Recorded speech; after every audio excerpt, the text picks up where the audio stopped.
The storm began the same night. Everything between us finally changed. Rain pounded against the windows of the tiny roadside motel like 1,000 desperate fingers trying to get inside. The neon sign outside flickered weakly, painting the wet parking lot in shades of red and blue. It was the kind of place travelers stopped at only when they had no other choice. And that night, we truly didn't. I never imagined I would end up in a room like that with the one person I had spent months trying to avoid. My best friend, the same person I once trusted more than anyone else in the world. The same person I believed had broken my heart in a way no enemy ever could. And now, because the roads were flooded, the town was miles away, and the motel had only one room left, we were standing there together, dripping rainwater onto the cracked linoleum floor, while the old ceiling fan creaked above us. One bed, one night, one history neither of us knew how to face. But before this story continues, take a quick moment to support the channel. If stories about friendship, forgiveness, and unexpected love touch your heart, please like this video, comment where you're watching from, share it with someone who loves emotional stories, and subscribe to Stories Beyond the Porch so you never miss a story that might stay with you forever. Because sometimes the most important stories are the ones that remind us how fragile and beautiful human connections truly are. The truth is, our friendship didn't start in a place of drama or heartbreak. It started years earlier in the quiet, ordinary way most friendships do. Two strangers sitting next to each other on the first day of college, both pretending to be braver than we actually were. They had a laugh that filled the room in a way that made people feel instantly comfortable. It was impossible not to smile when they laughed.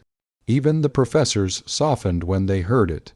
And somehow, that laugh became part of my everyday life. Group projects turned into shared meals turned into late-night study sessions. And those late-night study sessions slowly turned into something deeper, a friendship that felt effortless, natural, and unbreakable. We became the kind of friends people joked about, the kind that always showed up together, the kind that knew each other's coffee orders, favorite songs, and hidden fears, the kind that everyone assumed would eventually fall in love. But life isn't always that simple, because sometimes two people can care about each other deeply and still manage to hurt one another in ways they never intended. The crack in our friendship appeared slowly, almost invisibly at first, a misunderstanding, a moment overheard but not explained, a rumor that traveled faster than the truth. I believed they had betrayed my trust. They believed I had stopped believing in them.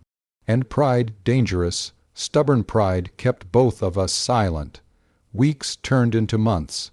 Months turned into nearly a year of cold distance. We still lived in the same city. Sometimes we even walked past each other on campus. But we acted like strangers. It hurt more than I ever admitted, because losing a best friend can feel worse than losing a relationship. A partner might leave your life, but a best friend carries pieces of your past with them, inside jokes, memories, versions of yourself that only existed when they were around. And when that connection breaks, it can feel like losing a part of who you are. That's why standing in that motel room felt so surreal. Neither of us had spoken more than a few words to each other in nearly a year. Yet there we were again, together, trapped by a storm and a single motel bed. The silence between us felt heavier than the rain outside. I focused on the old dresser, pretending to organize my bag. They sat at the edge of the bed, staring at the floor like it might open up and swallow them whole. Every memory we shared seemed to hover in the air, the road trips, the stupid arguments about movies, the nights we stayed up talking about dreams and fears. All of it felt both painfully close and impossibly distant. Hours passed that way, neither of us brave enough to say the words we both knew were waiting. Eventually, the lights were turned off. Not because we were comfortable, but because there was nothing left to do except sleep. We lay on opposite edges of the bed, facing away from each other like two strangers forced into the same space. The storm continued outside, softer now. Somewhere in the darkness, thunder rolled across the hills. And just when I thought the silence would last until morning, I heard a quiet voice behind me, soft, fragile, almost afraid to exist. My best friend shifted slightly on the bed, and in the darkness, their whisper finally broke the year of distance between us. "You don't hate me anymore, do you?" The question was barely louder than the rain tapping against the window, but it carried a weight that hit my chest like a wave, because suddenly I realized something painful and honest. I had spent so long convincing myself I hated them that I never stopped to question if it was actually true. Hatred is loud, hatred burns, but what I had felt for the past year was something else entirely, something quieter. Something sadder. It was grief. Grief for the friendship we lost. Grief for the conversations that never happened. Grief for the version of our lives that disappeared because two stubborn people were too hurt to talk. I stared into the darkness, remembering the moment everything went wrong, the rumor, the misunderstanding, the angry words I never gave them a chance to explain. And suddenly, lying there in that cheap motel room while the storm faded outside, something inside me finally softened. Because the truth was painfully simple, I never hated them, not even for a moment, and when I finally turned around in the darkness, I could just barely see their silhouette facing me, waiting, terrified of the answer. It took a long moment before the words came out, but when they did, they carried a year of silence with them. "No," I whispered quietly into the dark, "I never hated you." What followed was not dramatic. There were no movie-style speeches. No sudden perfect resolution. Just two people slowly, awkwardly beginning to talk again. At first, the words came in small pieces.